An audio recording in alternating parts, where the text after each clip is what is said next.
কখনো কি এমন হয়েছে যে মানুষটা একদিন নিজের ইচ্ছায় আপনাকে ছেড়ে চলে গিয়েছিল বা আপনাকে বুঝিয়ে দিয়েছিল যে তার জীবনে আপনার আর কোনো প্রয়োজন নেই, হঠাৎ করেই তার ব্যবহারের একটা অদ্ভুত পরিবর্তন দেখতে পাচ্ছেন? সে কি আবার আপনার সাথে কথা বলার অজুহাত খুঁজছে? আসলে কি জানেন, ব্রেকআপ বা দূরত্ব তৈরি হওয়ার পর এমন একটা সময় আসে যখন সব জেদ আর রাগের মেঘ সরে যায়, আর ঠিক তখনই শুরু হয় আসল খেলা। আজ আমি আপনাকে এমন কিছু সাইকোলজিক্যাল বা মানসিক পরিবর্তনের কথা বলবো যা দেখে আপনি 100% নিশ্চিত হতে পারবেন যে সে এখন হাড়ে হাড়ে টের পাচ্ছে আপনাকে হারিয়ে সে কত বড় ভুল করেছে।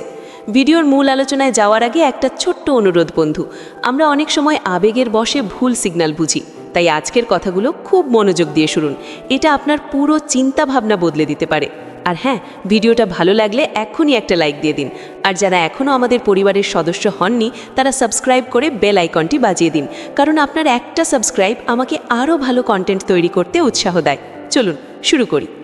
দেখুন, সম্পর্ক যখন ভাঙে বা দূরত্ব তৈরি হয় তখন প্রথম দিকে মানুষ নিজেকে খুব মুক্ত মনে করে, মনে হয় যাক বাবা বাঁচা গেল। কিন্তু এই অনুভূতিটা বেশি দিন থাকে না। সাইকোলজি বা মনোবিজ্ঞান বলে, হারানোর ব্যথা মানুষ তখনই বোঝে যখন তার সামনে থেকে সেই জিনিসটা বা মানুষটা চিরতরে সরে যায়। নারীদের ক্ষেত্রে এই অনুভূতির প্রকাশটা একটু ভিন্নভাবে ঘটে। যখন একজন নারী বুঝতে পারেন যে তিনি আপনাকে হারিয়ে ফেলেছেন, তখন তার মধ্যে 10টি স্পষ্ট পরিবর্তন দেখা যায়। আসুন ধাপে ধাপে সেগুলো মিলিয়ে দেখি। 1. হঠাৎ করে জেগে ওঠা সেই শূন্যতা।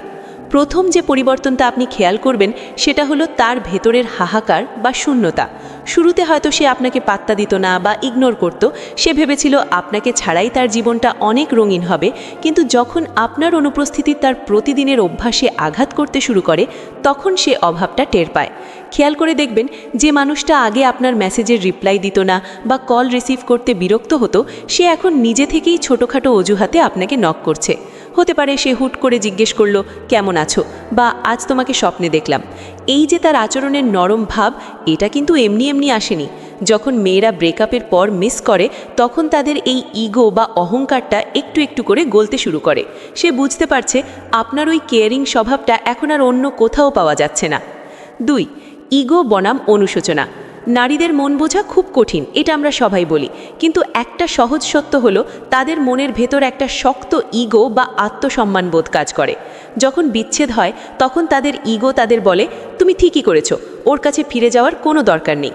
কিন্তু যখন সে দেখে আপনি তাকে ছাড়া দিব্যি ভালো আছেন, নিজের লাইফ নিয়ে এগিয়ে যাচ্ছেন, তখন তার সেই ইগোতে বিশাল একটা ধাক্কা লাগে। সে নিজেকে প্রশ্ন করতে শুরু করে, আমি কি ভুল করলাম? ও কেন আমার জন্য কাঁদছে না? এই জায়গা থেকেই শুরু হয় তার ফিরে আসার চেষ্টা।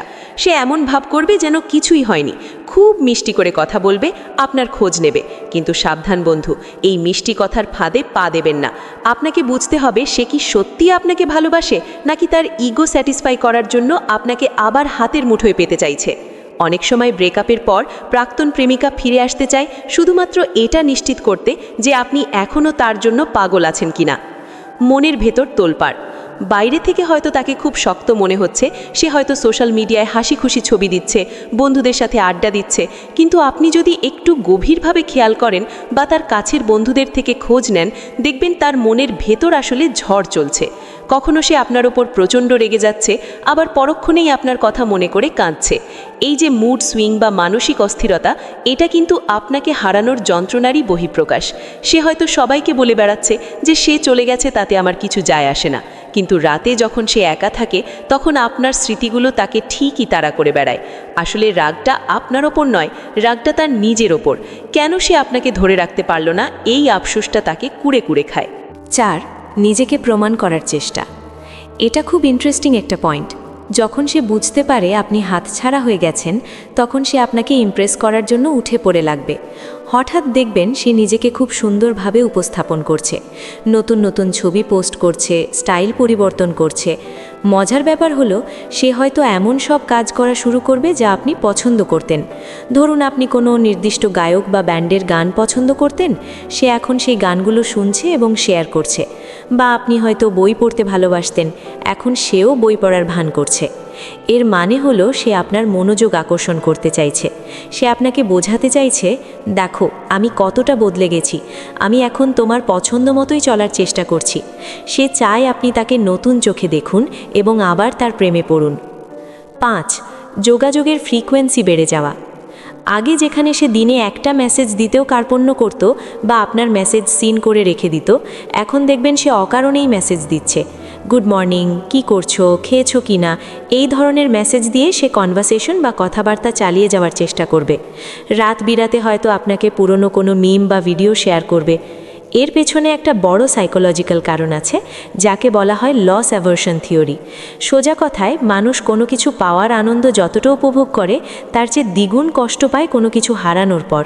সে এখন ভয় পাচ্ছে যে আপনি হয়তো পুরোপুরি তার জীবন থেকে মুছে যাচ্ছেন, তাই সে যে কোনো মূল্যে একটা সুতো ধরে রাখতে চাইছে যাতে যোগাযোগটা বিচ্ছিন্ন না হয়। 6. আপনার গুণগান গাওয়া।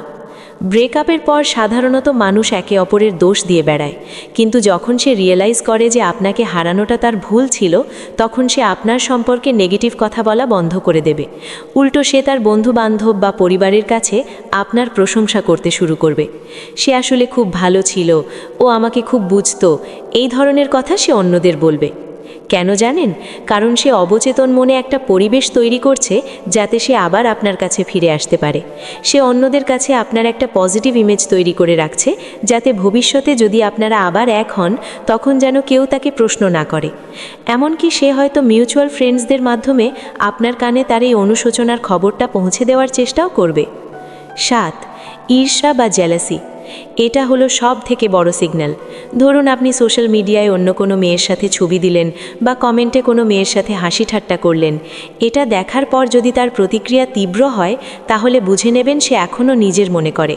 সে হয়তো সরাসরি ঝগড়া করবে না, কিন্তু ঘুরিয়ে পেঁচিয়ে খোঁচা দিয়ে কথা বলবে, অথবা সে নিজেও এমন কিছু পোস্ট করবে যাতে আপনি জেলাস ফিল করেন। অনেক সময় ইউটিউবে ছেলেরা সার্চ করে, কিভাবে বুঝবো প্রাক্তন আমাকে মিস করছে। এর উত্তর হলো এই ঈর্ষা। সে আপনাকে অন্য কারুর হতে দেখতে পারছে না, কারণ তার মনের গভীরে এখনও বিশ্বাস আছে যে আপনি শুধুই তার। এই অধিকার বোধ থেকেই তার রাগ বা অভিমান জন্ম নিচ্ছে। 7. ক্ষমা চাওয়া এবং ভিকটিম কার্ড। আগে যে মেয়েটা নিজের ভুল কখনোই স্বীকার করতো না, এখন সে গায়ে পড়ে এসে সরি বলবে। আমি বুঝতে পারিনি, আমার তখন মাথা গরম ছিল, এই ধরনের কথা বলে সে আপনার সহানুভূতি পাওয়ার চেষ্টা করবে। সে হয়তো ইমোশনাল ব্ল্যাকমেলও করতে পারে, কান্নাকাটি করে বোঝাতে চাইবে যে সে খুব অনুতপ্ত। এখানে আপনাকে খুব সতর্ক থাকতে হবে। ক্ষমা চাওয়া ভালো, কিন্তু সেটা কি মন থেকে নাকি আপনাকে ম্যানিপুলেট করার জন্য? অনেক সময় মানুষ তার সুবিধা আদায়ের জন্য সাময়িক নমনীয় হয়। আপনাকে যাচাই করতে হবে তার এই পরিবর্তনটা কি স্থায়ী, নাকি শুধু আপনাকে আবার নিজের কন্ট্রোলে আনার একটা কৌশল। নস্টালজিয়া বা পুরনো স্মৃতি আওড়ানো। হঠাৎ করেই সে আপনাদের পুরনো সুন্দর মুহূর্তগুলোর কথা মনে করিয়ে দেবে। মনে আছে আমরা ওই রেস্টুরেন্টে গিয়েছিলাম, মনে আছে বৃষ্টির দিনে আমরা ভিজেছিলাম। সে বারবার আপনাকে সেই সুখের দিনগুলোতে ফিরিয়ে নিয়ে যেতে চাইবে। সে হয়তো আপনাদের পুরনো চ্যাট বা গিফটের ছবি আপনাকে পাঠাবে। এর মাধ্যমে সে আপনার মস্তিষ্কে ডোপামিন রিলিজ করার চেষ্টা করছে। সে চায় আপনি বর্তমানের তিক্ততা ভুলে গিয়ে অতীতের সুখের সাগরে ভাসুন। সে আপনাকে মনে করিয়ে দিতে চায় যে আপনারা একসঙ্গে কতটা ভালো ছিলেন। সে ইনডাইরেক্টলি বলছে, চলো আমরা আবার সেই দিনগুলো ফিরিয়ে আনি। 10. ভবিষ্যতের কথা বলা। সব শেষে সে যদি আপনাকে নিয়ে আবার ভবিষ্যতের স্বপ্ন দেখতে শুরু করে বা কথায় কথায় ভবিষ্যতের প্ল্যানিংয়ে আপনাকে রাখে, তবে বুঝবেন সে আপনাকে ছাড়া আর কিছুই ভাবছে না। আমরা যদি আবার এক হই তাহলে এবার আর ঝগড়া করব না, সামনে পূজায় বা ঈদে আমরা ঘুরতে যাব। এই ধরনের কথা বলে সে আপনাকে আশ্বস্ত করতে চায়। সে আপনাকে তার ভবিষ্যতের অংশ হিসেবে দেখছে এবং কমিটমেন্ট দেওয়ার চেষ্টা করছে। এখন প্রশ্ন হলো বন্ধু, এই পরিবর্তনগুলো দেখার পর আপনি কি করবেন? গলে যাবেন নাকি শক্ত থাকবেন? মনে রাখবেন, মানুষ অনেক সময় একা থাকার ভয়ে বা সাময়িক একঘেয়েমি কাটাতে পুরনো মানুষের কাছে ফিরে আসে। এটাকে ভালোবাসা ভেবে ভুল করবেন না। ভালোবাসা মানে শুধু ফিরে আসা নয়, ভালোবাসা মানে হলো থেকে যাওয়া। যদি সে সত্যিই বদলে গিয়ে থাকে, তবে সেটা সময়ের সাথে প্রমাণ হবে। তাড়াহুড়ো করে আবার সম্পর্কে জড়াবেন না। নিজের আত্মসম্মান বা সেলফ রেসপেক্ট সবার আগে। আপনি কোনো অপশন নন যে ইচ্ছে হলো ফেলে দিল, আবার ইচ্ছে হলো তুলে নিল। আপনি একজন প্রায়োরিটি। যে আপনাকে আপনার খারাপ সময় ছেড়ে গিয়েছিল সে আপনার ভালো সময়ে পাশে থাকার অধিকার রাখে কিনা সেটা আপনাকেই সিদ্ধান্ত নিতে হবে। নিজেকে এমনভাবে তৈরি করুন, নিজের ক্যারিয়ার এবং লক্ষ্যের উপর ফোকাস করুন যাতে কেউ আপনাকে ছেড়ে যাওয়ার আগে 10 বার ভাবে। আপনি স্পেশাল, আপনার মূল্য যে বুঝবে না তার জন্য নিজের জীবন থামিয়ে রাখার কোনো মানে হয় না। ভিডিওটি শেষ করার আগে আবার মনে করিয়ে দিই, আবেগের বশে কোনো সিদ্ধান্ত নেবেন না, মাথা ঠান্ডা রেখে পরিস্থিতি বিচার করুন। আর হ্যাঁ, আজকের এই আলোচনা যদি আপনার জীবনের সাথে মিলে যায় বা আপনাকে একটুও সাহায্য করে থাকে তবে অবশ্যই ভিডিওটিতে একটি লাইক দিন, কমেন্ট করে জানান আপনার অভিজ্ঞতা। আমি প্রতিটি কমেন্ট পড়ার চেষ্টা করি।